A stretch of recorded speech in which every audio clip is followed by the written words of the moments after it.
시청자 여러분 안녕하십니까? 2019년 3월 27일 이스라엘 중동 리포트입니다. 먼저 이번 주 주요 뉴스입니다. 마이크 폼페이오 미국 국무장관이 네타냐후 이스라엘 총리와 회담을 가졌습니다. 이번 회담을 통해 이스라엘과 미국은 양국의 유대 관계와 이란에 대한 정책을 다시금 확고히 했습니다.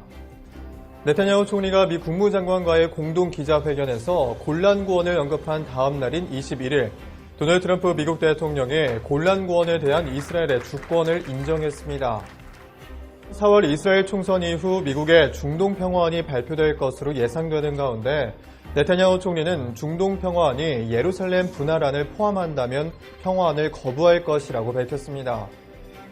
지난 17일 발생한 아리엘 테러 사건에 이어 현지 시간 19일 밤 또다시 팔레스타인 주민에 의한 테러 사건이 발생했습니다. 이스라엘 중동 리포트 지금 시작합니다.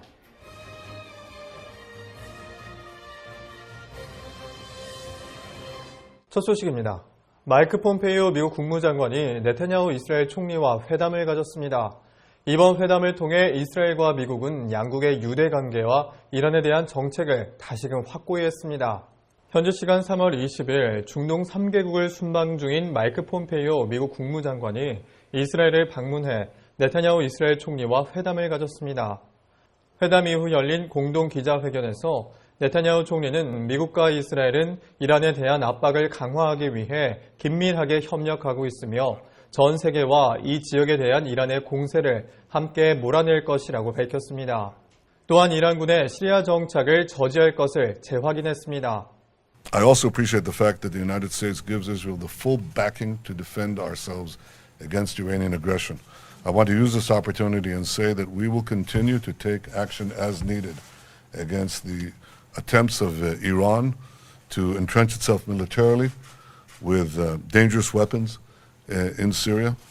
이어 폼페이오 장관은 이란이 이스라엘의 전멸과 파괴를 추구하고 있으며 미국은 이스라엘을 굳건히 방어할 것이라고 약속했습니다. The Ayatollah has declared that the annihilation and destruction of Israel is his primary goal. With such threats, a daily reality of Israeli life, we maintain our unparalleled commitment to Israel's security and firmly support your right to defend yourself. 또한 이날 기자회견에서 네타냐후 총리는 이란이 골란 고원에 테러 시설을 지으려 한다고 비난하며 골란 고원에 대한 이스라엘의 주권을 인정해 줄 것을 국제사회에 촉구했습니다. 네타냐후 총리가 미 국무장관과의 공동 기자회견에서 골란 고원을 언급한 다음 날인 21일 도널드 트럼프 미국 대통령이 골란 고원에 대한 이스라엘의 주권을 인정했습니다. 이스라엘과 시리아가 골란 고원을 두고 오랫동안 영유권 분쟁을 벌이고 있는 가운데 현지 시간 3월 21일 트럼프 미 대통령은 트위터를 통해 이스라엘이 점령한 지 52년 만에 이제는 미국이 골란 고원에 대한 이스라엘의 주권을 인정할 때가 왔다라고 밝혔습니다. 이어서 골란 고원은 이스라엘과 지역 안정을 위한 전략적인 안보 요충지라고 전했습니다. 트럼프 대통령의 이런 결정에 대해 네타냐후 총리는 이란이 시리아를 이용해 이스라엘을 무너뜨리려고 하는 이때 트럼프 대통령이 담대히 골란 고원에 대한 이스라엘의 주권을 인정해 주었다라며 자신의 트위터를 통해 감사를 표했습니다. 이날 트럼프 대통령의 결정을 두고 폼페이오 미 국무장관과 네타냐후 총리는 또다시 공동 기자회견을 열었습니다. 트럼프 대통령의 이번 발표에 대해 폼페이오 장관은 용감하고 역사적이며 중요한 결정이라고 표현했고 네타냐후 총리는 불임절의 기적이라고 표현했습니다. 네타냐후 총리는 그동안 골란 고원에 대한 이스라엘의 주권을 인정할 것을 미국에 요구해왔으며 2017년 방미 당시 트럼프 대통령과의 회담에서도 이 문제를 제기한 것으로 알려졌습니다. 한편 이스라엘 현지 언론들과 외신들은 미국의 골란 고원에 대한 이스라엘의 주권 인정은 미 정책의 급격한 변화이며 재선에 나선 네타냐후 이스라엘 총리에게 힘을 실어주는 것이라고 보도했습니다. 이스라엘 검찰은 네타냐후 총리를 뇌물수수와 배임 및 사기 등의 부패 혐의로 기소하기로 결정한 상황이며 트럼프 대통령의 이날 발표는 네타냐후 총리의 워싱턴 DC 방문을 한 주 앞두고 나왔습니다. 하지만 미국 언론과의 인터뷰를 통해 트럼프 대통령은 이스라엘 선거와 관련해 네타냐후 총리를 도우려는 의도는 전혀 없었다며 제기된 의혹에 대해 해명했습니다. 골란고원은 이스라엘 북동부 시리아와 이스라엘 국경지대에 위치한 영토입니다. 골란고원은 1967년까지 시리아의 영토였지만 6.1 전쟁 당시에 이스라엘이 골란고원의 3분의 1을 점령했습니다. 이후 이스라엘인들이 그곳으로 이주하기 시작했고 이스라엘은 1981년 골란고원을 완전히 합병해 자국 영토로 대했습니다. 하지만 국제사회는 골란고원에 대한 이스라엘의 주권을 인정하지 않고 이 지역을 이스라엘이 불법 점령한 시리아 영토로 보고 있습니다. 트럼프 대통령이 반세기 동안 이어진 미국 정책을 깨고 골란고원에 대한 이스라엘의 주권을 인정한 현재 이에 대한 여러 우려와 논란이 전 세계적으로 제기되는 한편 이 지역에 대한 국제사회의 입장에 어떠한 변화가 생길 것인지 귀추가 주목됩니다. 한편 4월 이스라엘 총선 이후 미국의 중동평화안이 발표될 것으로 예상되는 가운데 네타냐후 총리는 중동평화안이 예루살렘 분할안을 포함한다면 평화안을 거부할 것이라고 밝혔습니다. 현지 시간 3월 19일 네타냐후 총리가 서한지구 유대인 정착촌 지도자들을 만났습니다. 이번 모임을 통해 네타냐후 총리는 서한지구 정착민들의 필요와 고충에 대해 듣는 시간을 가졌습니다.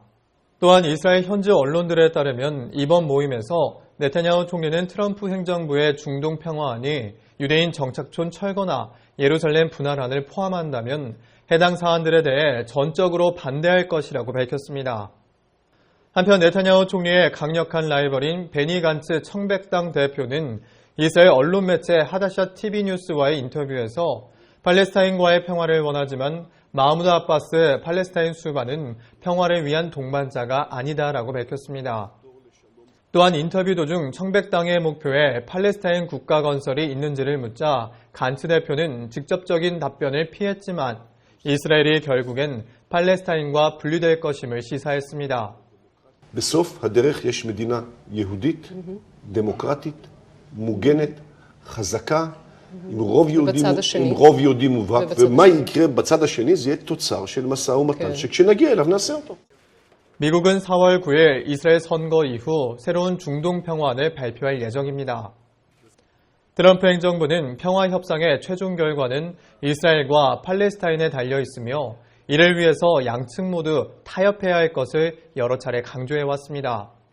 이에 대해 뉴욕타임즈는 트럼프 행정부가 팔레스타인 국가 건설을 지지할 것인지에 대해 결정을 망설이고 있다고 보도했습니다.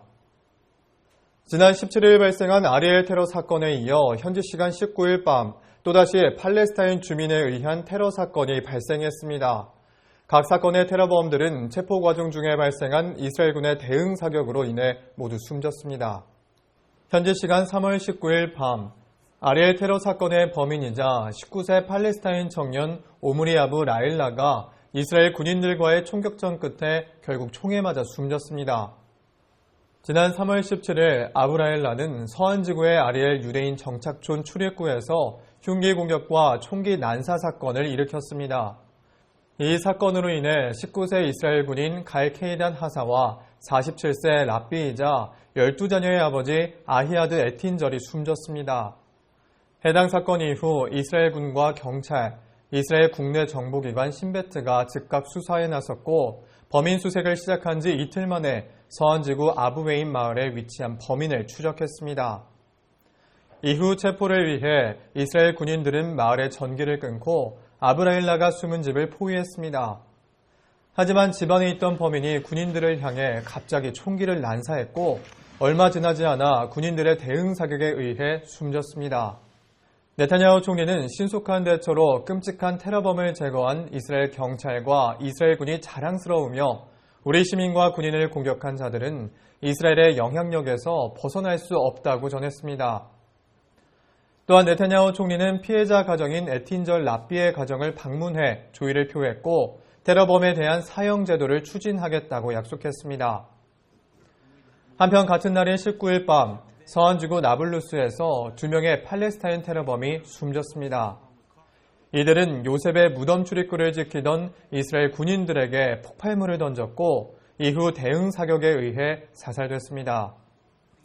이스라엘군 대변인은 해당 사건의 범인들이 20세와 21세 팔레스타인 청년들이라고 밝혔으며 해당 테러로 인한 사상자는 없다고 전했습니다.